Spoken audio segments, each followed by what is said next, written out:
Hi friends, welcome back to Tach presents know the game podcast. आज का podcast थोड़ा सा स्पेशल इसलिए भी है क्योंकि हम मान नहीं रहे हैं। एज अ सोसाइटी हम नहीं मान रहे हैं, as a group of people, as students तो हम मान ही नहीं रहे हैं, एज करियर एस्पिरेंट्स तो भूल ही जाओ।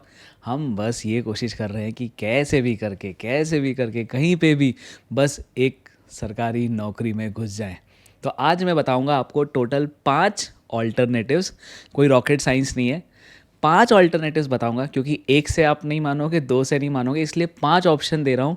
इनको आप चूज़ करके ऑल्टरनेटिव टू सरकारी नौकरी कर सकते हैं। लेकिन क्यों बता रहा हूँ आपको ये ऑप्शंस 5 और क्यों आपको करना है, क्या ऑप्शंस हैं वो ज़्यादा ज़रूरी नहीं है, लेकिन ज़्यादा ज़रूरी बात ये है कि क्यों है। हमारा चैनल आपको पता है, हम कोई इन्फॉर्मेटिव चैनल नहीं है। हमारा चैनल जो है वो रीजनिंग चैनल है। हम चाहते हैं कि आपके मन में एक क्वेश्चन हो जाए, एक क्वेश्चन का आंसर, आंसर का क्वेश्चन, क्वेश्चन का आंसर, और सीरीज़ ऑफ थॉट बनती जाना चाहिए, ताकि आप जितना ज़्यादा सोचोगे चीज़ों के बारे में उतना ज़्यादा चीज़ों को क्लैरिटी आएगी, और जितनी ज़्यादा आपके पास में क्लैरिटी आएगी आप उतना अच्छा अपना लक्ष्य निर्धारण कर सकोगे। इसलिए स्टार्ट करते हैं। पहला ऑल्टरनेटिव है फ्रीलांसिंग। अब आप बोलोगे सर ये तो ऑल्टरनेटिव हमें पता है, हमें पता है कि यार फ्रीलांसिंग होती है, हमें भी पता है कि हम अपवर्क पे जा सकते हैं, हम इतने सारे ऑनलाइन वेबसाइट होती है जिसमें हम अपना जाके काम कर सकते हैं और काम करके अपना एक प्रोफाइल बना सकते हैं और कुछ ना कुछ कर सकते हैं। लेकिन सर दुनिया में कितने ही ग्राफिक डिज़ाइनर्स की ज़रूरत है, कितनी ही वेबसाइट डिज़ाइनर्स की ज़रूरत है, कितने ही क्या ही कर लेंगे हम। मतलब इतने लोग ऑलरेडी आ चुके हैं उन प्लेटफॉर्म्स पे कि वो खुद ही प्लेटफॉर्म सैचुरेटेड है। तो यस, ये बात सही है कि ये सारे प्लेटफॉर्म सैचुरेटेड हैं, लेकिन फिर भी काम है। इंडिया में काम है, इंडिया के बाहर काम है। इंडिया के बाहर स्किल के हिसाब से आप जितना सीखोगे, जितना अच्छा अपने आप को इम्प्रूव करते जाओगे, उतना ज़्यादा और उतना अच्छा काम है और आता जा रहा है। सर काम तो आ रहा है, लेकिन एआई भी तो आ रहा है। एआई के साथ में आप मतलब हमारी तो बैंड बज जाएगी। आज को अगर मैं वीडियो एडिटिंग का काम चालू कर देता हूँ फ्रीलांस में, और कल को एआई आ जाता है, जो कि आ चुका है ऑलरेडी, कि एआई आ जाता है और फिर लोग अपने बस एक कहीं पे सब्सक्राइब कर लो और उनके वीडियो ऑटोमेटिकली एडिट हो जाएंगे। तो क्या ऐसा, मैं तो गया ना काम से। यस, आप बिल्कुल गए काम से, लेकिन जब तक वो चीज़ कम्प्लीटली मेन स्ट्रीम में आएगी तब तक आप अपनी स्किल्स को इम्प्रूव करके कुछ ना कुछ और करने लग जाओगे। फ्रीलांसिंग का मतलब ये नहीं कि आपने कोई एक बस स्किल पकड़ ली और बस उसमें लटक गए। फ्रीलांसिंग का मतलब होता है कि आपने कोई एक स्किल पकड़ी, उससे एसोसिएटेड दूसरी स्किल पकड़ी, उससे एसोसिएटेड तीसरी स्किल पकड़ी, उससे एसोसिएटेड मल्टीपल स्किल्स आप अपने साथ में लर्न कर लो। और उन स्किल्स को जब आप लर्न कर लोगे, लर्न करने के बाद आपको क्या करना है, आपको अपने कस्टमर्स को, आपको अल्टीमेटली कस्टमर्स को सर्व करना है, राइट। तो जो आपके कस्टमर जब एक एक करके बनने लग जाएंगे आपके, धीरे धीरे करके, एक साल आपने काम किया, आपके लेट से 4-5 कस्टमर बन गए, दूसरे साल में 5 और बन गए। हर 5 साल के अंदर अगर 5-6 साल का आपने इसको ड्यूरेशन और होराइजन दिया, अपनी स्किल्स को कंटिन्यूसली अपडेट करते गए, सीखते गए और नई नई स्किल्स सीखते गए, तो आप इमेजिन करो आप कितने सारे कस्टमर्स को क्या क्या नहीं दे सकते। और आप एक कस्टमर्स के हिसाब से देखो ना, अगर मुझे एक बंदे से मेरा सारा काम हो जा रहा है और जो बहुत अच्छा काम करके दे रहा है, मैं फुली सेटिस्फाइड हूँ, मुझे कोई प्रॉब्लम नहीं है, उसके रेट भी ठीक ठाक है, मुझे ज़्यादा पैसा भी नहीं लग रहा है, तो मैं क्यों कहीं और जाऊँगा, नहीं जाऊँगा। इसलिए फ्रीलांसिंग के बारे में सीरियसली सोचो, ये अच्छा ऑप्शन है, स्पेशली अगर आपका bend of mind creative oriented है। तो आप सबसे पहले तो अपने आप को, अपने अपने आप को ये तो जज करो कि आप कौन सी पर्सनैलिटी को बिलोंग करते हो, आप आपके लिए क्या इंटरेस्टिंग है, आपका इंटरेस्ट क्या है, आपका काम क्या है, आपको क्या करना है, वो उसके हिसाब से फिर आप डिसाइड करना कि कौन सी फील्ड में जाना है। और फ्रीलांसिंग की आप बात कर रहे हैं, इवन प्रोजेक्ट मैनेजर्स, हम फ्रीलांसिंग को सिर्फ ना वीडियो एडिटिंग या कुछ ग्राफिक डिज़ाइन और इस सब से एसोसिएट कर लेते हैं, या थोड़ा बहुत कंटेंट या राइटिंग या फ्रीलांसिंग या राइटिंग या इस टाइप के कुछ करते हैं। लेकिन एक्चुअली फ्रीलांसिंग का जो यूनिवर्स है वो बहुत बड़ा है। मैं आपको अभी से बता रहा हूँ, next 10 years is going to be the decade of freelancers. हर कोई फ्रीलांसिंग करेगा और हर कोई फ्रीलांसिंग करके काम करेगा, क्योंकि उसका कारण है। कारण ये है कि अगर कोई कंपनी है, अगर वो किसी एक फुल टाइम एम्प्लॉय को रखती है, तो उसमें बहुत टाइम लगता है, उसमें बहुत एनर्जी लगती है हायरिंग करने में। उसको हायरिंग करने के बाद में वो अच्छा करेगा काम, नहीं करेगा, उसको मैनेज कर, टैकल्स, हेडेक्स, ये सब बहुत प्रॉब्लम्स होती हैं। उसकी बजाय उसके पास सबसे बेस्ट ऑप्शन है, एक फ्रीलांसर को देखा, 5 को देखा, 5 में से एक पसंद आया, पसंद आया उससे काम करना स्टार्ट किया। उसको काम उसका बोलना चाहिए। अगर उसका काम अच्छा है तो आप कंटिन्यू करो, काम अच्छा नहीं है तो कंटिन्यू मत करो। तो कहने का मतलब ये है कि freelancers is the way to go. एक इसको as a serious career option आप कर सकते हो। अब आप कंपेयर करो अपनी सरकारी नौकरी से। आप इमेजिन करो, आप 20,000, 25,000, 30,000, 40,000, 50,000, चलो 1 लाख की भी आप अर्निंग कर रहे हो सरकारी नौकरी में, लेकिन उसका ऑल्टरनेटिव क्या है? उसका ऑल्टरनेटिव ये है कि अगर आप फ्रीलांसिंग कर रहे हो तो कोई लिमिट नहीं है, लोअर लिमिट भी नहीं है लेकिन अपर लिमिट भी नहीं है। तो आप अच्छा काम करके आराम से 30, 40, 50,000 तक आराम से कमा सकते हो और घर बैठे बैठे कमा सकते हो, कहीं जाने की भी ज़रूरत नहीं है। तो आपके कॉस्ट वैसे ही कम होते हैं उसके अंदर, आप कहीं भी रह सकते हो और अच्छा भला बढ़िया अपने गांव कस्बे में रहो, वहाँ पर फैमिली के साथ में रहो, खेत में इधर भैंस चल रही है, इधर आपका काम चल रहा है, कितना सुंदर नज़ारा है और अच्छा काम है इसमें। बस इसको ना हर चीज़ को बस अपने ईगो से मत जोड़ो, ईगो से जोड़ोगे तो कोई भी चीज़ वर्कआउट नहीं करेगी। और फिर वो जब आप ईगो पे ले लेते हो ना कि नहीं मुझे तो सरकारी ही करना है, मैंने अपने पूरे गाँव को बोल दिया है कि मैं एक सरकारी ऑफिसर बन के आऊँगा, वो ईगो आपको बर्बाद कर देगा। इसलिए कोशिश करो ऑल्टरनेटिव्स को।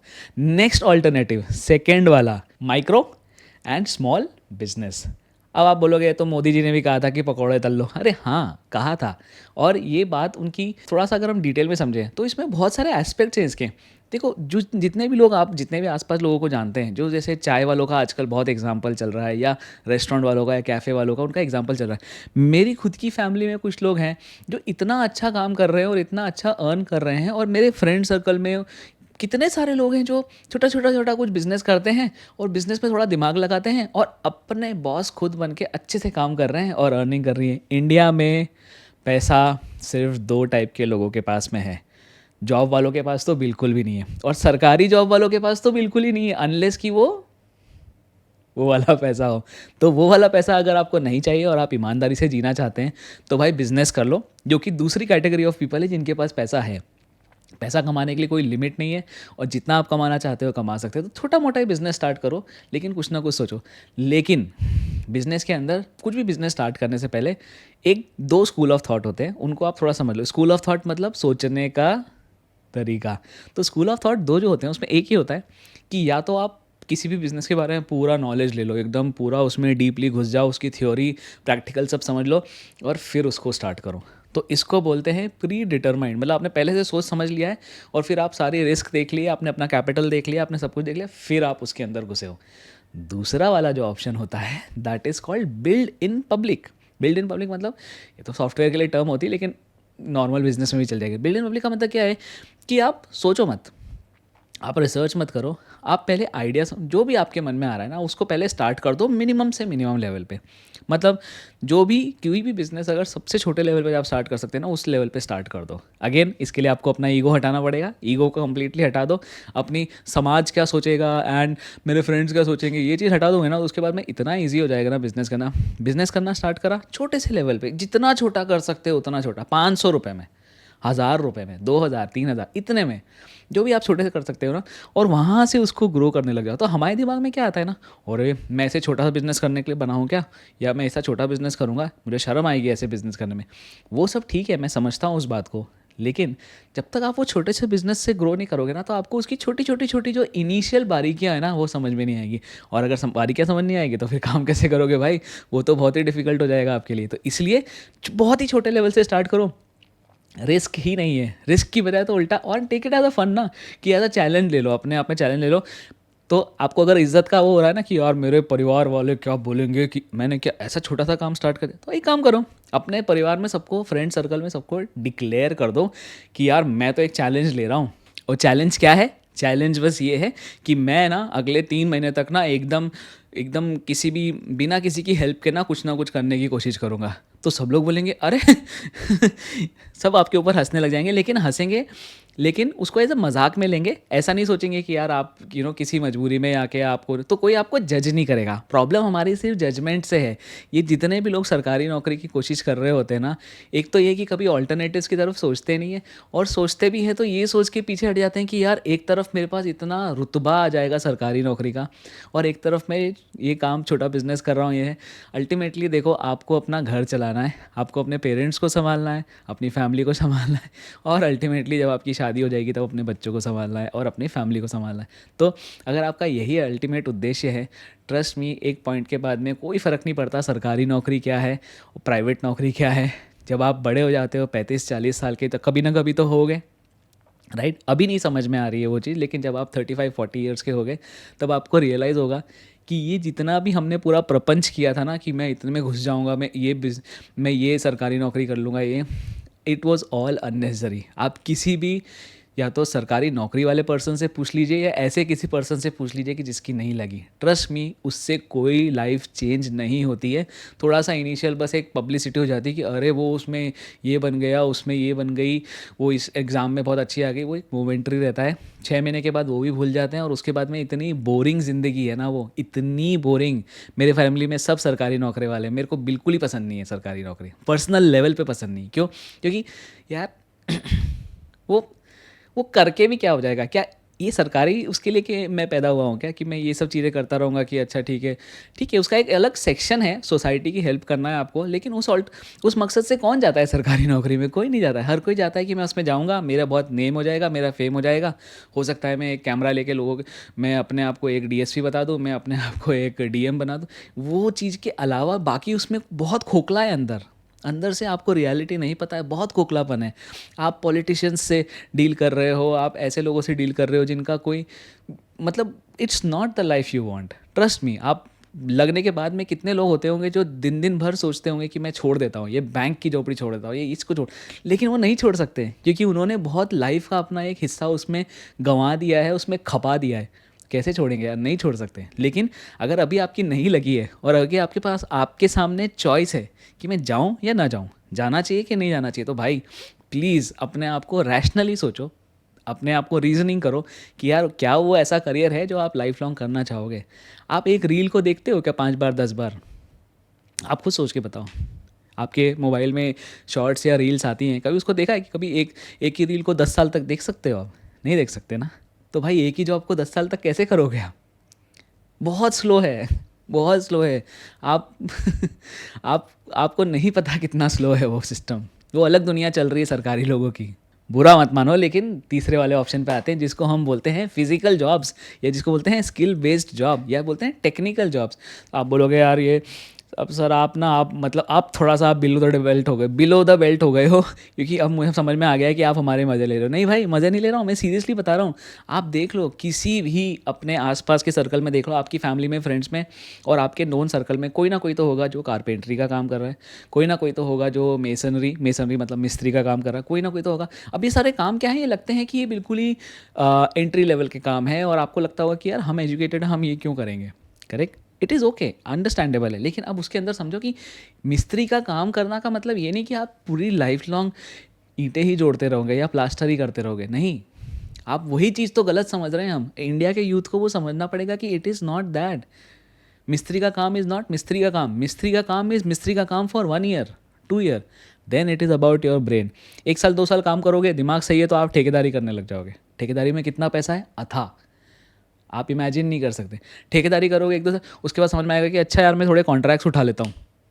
कॉन्ट्रैक्ट्स उठाने लग गए को जो आप ठेके आपने, लेकिन जब तक आप वो सबसे पहले ईंटें नहीं जोड़ोगे ना 1 2 साल तक, तब तक आप सेकंड लेवल थर्ड लेवल पे नहीं जाओगे। लेकिन अभी ईंटें जोड़ना जो है ना, ये स्किल्ड में नहीं आता, ये सेमी स्किल्ड में आता है। मैं फिर भी क्लैरिफाई करता हूँ, ये सेमी स्किल्ड में। सेमी स्किल्ड की बात नहीं कर रहा हूँ मैं, ये नहीं बोल रहा हूँ किसी को कि आप मेसनरी या इस टाइप की चीज़ें कुछ करो। आप बनो स्किल्ड वाले। स्किल्ड में कहाँ से स्टार्ट होती है स्किल? कारपेंट्री, प्लम्बिंग और इस टाइप के जो दूसरे काम होते हैं, वेल्डर, इस टाइप के जो काम होते हैं ना जो स्किल बेस्ड है। मतलब कहीं ना कहीं आपको सर्टिफिकेशन लेना पड़ेगा कि मैं इस चीज़ का सर्टिफाइड पर्सन हूँ। वो एक बार आपने ले लिया, उसके बाद आप देखो लाइफ कितनी सही है। लेकिन अगेन उसमें ये है कि आपकी इंटेलिजेंस के ऊपर बहुत सारी चीज़ें डिपेंड करती हैं, आपकी प्रेजेंस ऑफ माइंड, आपका एम्बिशन। आप सोचोगे कि मैं एक छोटी सी दुकान खोल के और फिर चालू कर दूँ काम और फिर लाइफ लॉन्ग वही चलता रहेगा, तो ना वो आपको पसंद आएगा। अगेन मैं वही बोल रहा हूँ, अपने सपनों को छोटी सी दुकानों में मत डालो, अपने सपनों को बड़े बड़े टर्नओवर्स की तरफ लेके जाओ। वो कैसे जाओगे? पहले सीखो तो सही, सीख लो, फिर उसके बाद में सोचो कहाँ पे जाना है। अगर आपकी एक दुकान अच्छे से चल सकती है तो उस दुकान के ऊपर ब्रांडिंग कर दो अपने नाम की या कुछ क्रिएटिव सा, और वैसी 5 दुकानें खोलने की कोशिश करो। भाई धीरे धीरे करके आपको अपने लेवरेज पे शिफ्ट होना पड़ेगा ना। बिजनेस, फ्रीलांसिंग, छोटे बिजनेस, बड़े बिजनेस, इवन जो ये सेल्फ वाले अल्टीमेटली गोल क्या है कि हम अपने आप को लेवरेज करें। लेवरेज मतलब कि मैं एक पर्सन काम कर सकता हूँ, मेरे पास 10 12 घंटे दिन में काम करने के, मैं उस 10 12 घंटे में अपनी अर्निंग को कैसे मैक्सिमाइज कर सकता हूँ। तो या तो मैं लेवरेज करूँगा मीडिया को। मीडिया मतलब एक कैमरे के सामने जैसे मैं बैठा हूँ और अगर मैं नॉर्मल लोगों के सामने बैठ के बात करता तो मैं 10 लोगों, 20 लोगों, चलो 100 लोगों को इकट्ठा कर लूँगा, ज्ञान दे दूँगा, भाषण दे दूँगा। लेकिन मैंने टेक्नोलॉजी को लेवरेज करा और ये मेरा वीडियो जा रहा है हज़ारों करोड़ों लोगों के पास में। होपफुली लाखों सब्सक्राइबर हो जाए, ठीक है, आपकी दुआ रही तो हो भी जाएगा। लेकिन अगर वही लेवरेज नहीं होता तो शायद मैं सिर्फ 100-200 लोगों तक पहुंच पाता और उसमें मेरी कोई इनकम नहीं होती।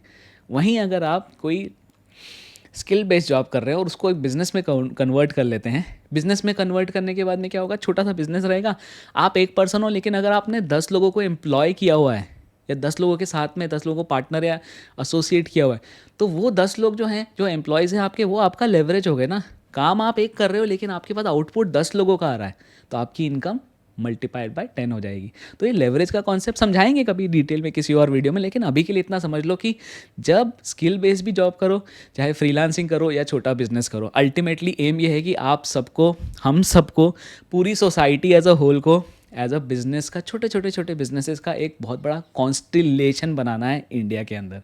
और ये कॉन्स्टिलेशन इतना स्ट्रांग होना चाहिए ताकि ये इंडिया की इकोनॉमिकल, फाइनेंशियल, पॉलिटिकल हर पॉलिसी को डिसाइड करे। कोई भी कंट्री जो होती है वो बनती है उसके छोटे बिजनेसेस के सस्टेनेबल होने पर, और उसके लिए चाहिए कि आप जैसे लोग, यंगस्टर्स, छोटे बिजनेसेस को पॉजिटिवली देखें, किसी भी स्किल को, किसी भी फ्रीलांसिंग स्किल को या किसी भी फिजिकल स्किल्स को कन्वर्ट करने की कोशिश करें अच्छे बिजनेस में, और आप बिजनेस बना लोगे तो आगे बढ़ते जाओगे, और आप आगे बढ़ोगे तो ऑफकोर्स कंट्री तो आगे बढ़ेगी ही सही। वही हमारा अल्टीमेट लक्ष्य है। तो हमने 3 चीज़ें देख ली, फ्रीलांसिंग देख ली, बिजनेस देख लिया, छोटे मोटा कोई बिजनेस स्टार्ट कर सकते हैं। उसके बाद में तीसरी चीज़ हमने देख ली कि फिजिकल स्किल्स वाले जॉब्स कर सकते हैं। इनिशियल लेवल में जब आपकी शादी वादी नहीं हुई तब तक तो आप भर के बिल्कुल जितना सीख सकते हो, जितना रगड़ोगे अपने आप को, जितना भागोगे इधर से उधर, जितना, घर में नहीं बैठना है, घर में कुछ भी हो जाए नहीं बैठना है। अगर आपके पास में काम नहीं है ना, तो मम्मी से बोलो, मम्मी मुझे 20 रुपये दो, 50 रुपये दो, 100 रुपये दो, आप बस घर से बाहर निकलो। अपनी आवारा गिर्दी को मत छोड़ना। और मैं सिर्फ लड़कों के लिए नहीं बोल रहा हूँ, लड़कियों के लिए भी बोल रहा हूँ। Please don't sit at home. आप घर में बैठे बैठे ना, 2 प्रॉब्लम है। एक तो ये कि आपका दिमाग अंदर ही अंदर चलता रहता है, आपके पास कोई स्टिमुलस ही नहीं है जिससे आप कुछ सोचोगे बाहर। घर में क्या ही देख लोगे, पंखा, छिपकली, नहीं ना। आपको घर से बाहर निकलो। दिन में 10 घंटे होते हैं, आपको कम से कम 10 घंटे घर से बाहर होना चाहिए। अगर आपके पास जॉब नहीं है तो बाहर कहाँ रहोगे, मुझे नहीं पता, घर से बाहर निकलो। ये कॉन्सेप्ट जो है ना, ये हमारा घर है, हम कहाँ जाएंगे, काम होगा तो ही बाहर जाएंगे, पर बाहर जाओगे तो ही तो काम होगा, ये भी तो समझो। तो चौथा वाला ऑप्शन जो है ना, जल्दी जल्दी बता देता हूँ। चौथा वाला ऑप्शन है डिजिटल का। डिजिटल में मतलब कंटेंट क्रिएशन, ये वो जो है, मतलब आप कुछ भी कर सकते हो। आप आधे लोग तो, मुझे पता है सीक्रेटली आप सब इंस्टाग्रामर बने हुए हो, मुझे पता है आप सब शॉर्ट्स बनाते हो, मुझे पता है। तो उसके बारे में ज़्यादा ज्ञान देने की ज़रूरत नहीं। लेकिन मैं एक बात बोलना चाहूँगा, अगर वो भी कर रहे हो ना, तो थोड़ा सा नॉलेज, स्किल उसके बारे में भी डेवलप करो। अगर मैं आपको एक एग्जांपल देता हूँ, मैं अभी 40 ईयर ओल्ड हूँ, राइट, लगता नहीं हूँ पर हूँ। 40 ईयर ओल्ड पर्सन अगर इस एज में आके, अगर मैं सीख सकता हूँ कि वीडियो कैसे एडिट करना, मेरे कोई भी वीडियोस कोई और एडिट नहीं करता है आजकल। पहले करते थे एक भैया जो हमको बहुत हेल्प करते थे, लेकिन मैंने सब सीख लिया। पिछले 6 महीने में मैं एडिटिंग सीख गया, पोस्टिंग सीख गया, थंबनेल वंबनेल जो भी आपको दिखता है ना, इट इज़ 100% मी, प्योरली। कोई और है ही नहीं मेरे पास में। अब मैं कोशिश, चूँकि अब मेरे वीडियोस बढ़ रहे हैं तो मैं कोशिश कर रहा हूँ किसी को इन्वॉल्व करने का, लेकिन अभी तक तो भाई मैं ही हूँ। तो अगर इस एज में आके मैं ये सब चीज़ें सोच सकता हूँ और सीख सकता हूँ और इम्प्रूव कर सकता हूँ, और मैं कंटेंट के गेम में हूँ, तो आपको भी सीखना है। और मुझे बताओ एक सबसे इंटरेस्टिंग चीज़ क्या लगी, कि जब आपको ये एडिटिंग और बैकग्राउंड की सब चीज़ें समझ में आती है ना, कि थंबनेल में क्या जाएगा, एडिटिंग में क्या जाएगा, क्या चीज़ अच्छी लगेगी, क्या चीज़ बुरी लगेगी, कलर कॉम्बिनेशन, लाइटिंग, साउंड, ये सब चीज़ समझ में आती है ना जब आप खुद से करते हो, तो आपको समझ में आता है कि आपका वीडियो जो है ना, वो ऑटोमेटिकली इंप्रूव होने लग जाता है। आपके वीडियो की क्वालिटी, आपके कंटेंट की क्वालिटी इंप्रूव होने, क्योंकि आप क्या देख रहे हो, आप समझ रहे हो उस प्रोसेस को जिसके थ्रू आपका इनपुट जाएगा एंड कस्टमर तक या एंड यूज़र तक पहुंचने के लिए। तो वो चीज़ अगर समझ में आ गई तो गोल्ड है भाई, छोड़ने का नहीं ऐसी चीज़ों को, चलते जाने का, टेंशन नहीं लेने का, चलने का बिल्कुल, और मेहनत करने का बहुत। चलो डिजिटल भी हो गए, अब आखिरी ऑप्शन पे आता हूँ। मुझे पता है आपको पसंद नहीं है ऑप्शन, लेकिन मैं फिर भी बताऊँगा। इसलिए नहीं बताऊँगा कि मजबूरी है, मजबूरी समझ के कभी कुछ नहीं करना चाहिए। मजबूरी अगर लग रही ना तो खेती बाड़ी कर लो। मजबूरी जो है ना, उस, मेरे पास में सिर्फ एक ही ऑप्शन है, जब मतलब मजबूरी अगर है तो इसको मजबूरी समझ के नहीं करें। इसमें भी एक गेम है, सरप्राइजिंग चीज़ नहीं, लेकिन फिर भी अंडरलाइंग चीज़ ये है कि पूरी दुनिया इसी पे चल रही है। अगर आप 100 लोगों को देखोगे, 100 में से 95 लोग, 95 लोग इसी सेक्टर में काम कर रहे हैं। उसको बोलते हैं प्राइवेट सेक्टर, प्राइवेट जॉब्स। और प्राइवेट सेक्टर और प्राइवेट जॉब्स को कभी भी आइसोलेशन में नहीं देखा जाता है, उसको देखा जाता है as a whole. As a whole मतलब एज अ सेक्टर देखते हैं, या फिर आपके एक जॉब को नहीं देखते, उसको बोलते हैं एज अ करियर। तो जैसे अपनी 50 ओवर की इनिंग होती है ना वनडे क्रिकेट में, कि भाई पहले 10 ओवर में क्या हुआ, पहले 5 ओवर में क्या हुआ, पीछे 15, फिर 15 ओवर के बाद में क्या सीन है, थोड़ा टेम्परामेंट चेंज होता है गेम का। फिर 16 से 20 तक एक अलग गेम चलता है, 20 से 30 तक अलग गेम रहता है, 30 के बाद में और 40 के बाद में भाई अगर विकेट बचे हैं तो अलग गेम है, विकेट नहीं बचे हैं तो अलग गेम है, राइट। तो ये वाला जो पार्ट है, यही सेम टू सेम रेप्लिकेट होता है प्राइवेट जॉब्स में। प्राइवेट जॉब में आपका जॉब जो रहता है वो 35-40 साल तक आपको करना होता है। भाई 20 साल से चालू किया, 60 तक तो करोगे। 20 से 60 कितना हुआ, करीब करीब 40 साल। उस 40 साल में 2-4 साल आपके जॉब भी छूट जाएंगे, कुछ भी हो जाएगा, ये सब चलता है, होता है, कोई टेंशन नहीं है, हो रहा है, सब सीख जाएंगे, मैं हूँ ना, हम सिखाएंगे, कुछ ना कुछ हो जाएगा। लेकिन अगर आपका ऐसे जॉब आप कर रहे हो कहीं पे प्राइवेट वाले में, तो अगर आप उसको थोड़ा सा एक एक जूम आउट करके अपनी पूरे करियर को देखोगे और समझोगे कि यार मैं कहाँ पर क्या करूँ जिससे मेरा करियर इंप्रूव हो जाए। करियर इंप्रूव मतलब क्या होता है, करियर इंप्रूव होता है मतलब इम्पैक्ट ज़्यादा बढ़ना है। इम्पैक्ट मतलब कि एक इम्पैक्ट ये भी हो सकता है कि यार मैं जो भी मेरे 10 घंटे 12 घंटे में जहाँ पे लगा रहा हूँ उससे मुझे सैलरी या अर्निंग अच्छी होना चाहिए। ऑफ कोर्स इसमें तो कोई ये तो कोई बोलने की बात ही, मेरे को ऐसा लग रहा है कि मैं क्यों ही बोल रहा हूँ ये। लेकिन अगर मेरा इम्पैक्ट मुझे इम्प्रूव करना है और मुझे ये इम्प्रूव करना है कि मेरी सैलरी या मैक्सिमाइज़ हो जाए, तो वो ऐसा नहीं है कि मुझे हर जॉब में मैक्सिमाइज़ करना है, नहीं, मुझे उसको मैक्सिमाइज़ करना है over a period of time. तो हो सकता है प्रेजेंट जॉब में या अगली जॉब में मेरे पास में उतना पैसा नहीं आएगा, लेकिन हो सकता है मैं कुछ ऐसी चीज़ें सीख रहा हूँ जो उसके नेक्स्ट वाली जंप में मुझे बहुत हेल्प करने वाली है। तो थोड़ा सा एक लॉन्ग टर्म अपने को अप्रोच लेके चलना पड़ेगा, और वही लॉन्ग टर्म अप्रोच जो है ना वो हमें कहीं ना कहीं बहुत बहुत बहुत हेल्प करेगी। तो इसलिए प्राइवेट सेक्टर जॉब्स को एक पॉजिटिव और रिफ्रेश लुक से देखो।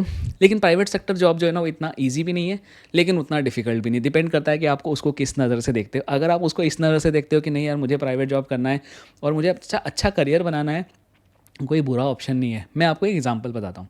दुनिया के जितने भी अच्छे टॉप बिजनेस स्कूल्स हैं या इंजीनियरिंग कॉलेजेस हैं या जो भी अच्छी अच्छी जगह है, वहाँ से लोग जो निकलते हैं वो क्या करते हैं, मैक्सिमम लोग क्या करते होंगे वो लोग, गेस करके देखो।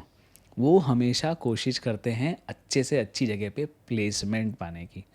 तो इतने सारे कॉलेजेस के, इतने सारे एजुकेशनल इंस्टीट्यूट्स के लोग पागल नहीं हैं जो वो हमेशा जॉब के पीछे भाग रहे हैं या प्राइवेट जॉब के पीछे भाग रहे हैं। क्यों भाग रहे हैं? क्योंकि प्राइवेट जॉब जो है वो आपको बहुत रिवॉर्ड करता है। दूसरा, प्राइवेट जॉब जो है वो एक बहुत हेल्दी मिक्स है कि आप कहीं रह भी सकते हो और नहीं भी रह सकते हो। मतलब सरकारी जॉब में क्या है, आप एक बार घुस गए उसके बाद में भाई 15-20 साल 30 साल जब तक आप रिटायर नहीं होगे वो आप उसी चीज़ में हो। मोस्टली आप उसी डिपार्टमेंट में रहोगे, उसी कार्डर में रहोगे या किसी ना किसी ऐसे काम करो, अनलेस कि आप बहुत सेक्रेटेरिएट लेवल पे पहुंच गए हो कि आपको हर मिनिस्ट्री टू मिनिस्ट्री भेजा जा रहा है, वो भी बहुत रेयर होता है। अदरवाइज़ आप सेम ढर्रे पे, आपको मैंने बोला ना सेम रील आपको 20 साल तक देखनी है, देख सकते हो तो डिसाइड करो, नहीं देख सकते हो कोई बात नहीं। प्राइवेट जॉब में आपके पास फ्रीडम है भाई। हर साल इंडिया में हज़ारों कंपनियां रजिस्टर होती है, राइट। हज़ारों कंपनियों में से काफ़ी सारे आईपीओज भी आते हैं, काफ़ी सारी कंपनियां ग्रो करती, काफ़ी नहीं करती। तो ऐसी हज़ारों ऑप्शन है आपके पास में जहाँ पे आप जॉब कर सकते हो। जॉब कैसे लेना है, क्या करना है, क्या नहीं करना है, वो मेरे बाकी पॉडकास्ट में, लेकिन एज एन ऑप्शन तो देखो यार, उसको एज एन ऑप्शन रखो आपकी लाइफ में, क्योंकि उसमें आपके पास पैसा भी आएगा, उसमें आपका एक स्टेबल इनकम भी आएगी।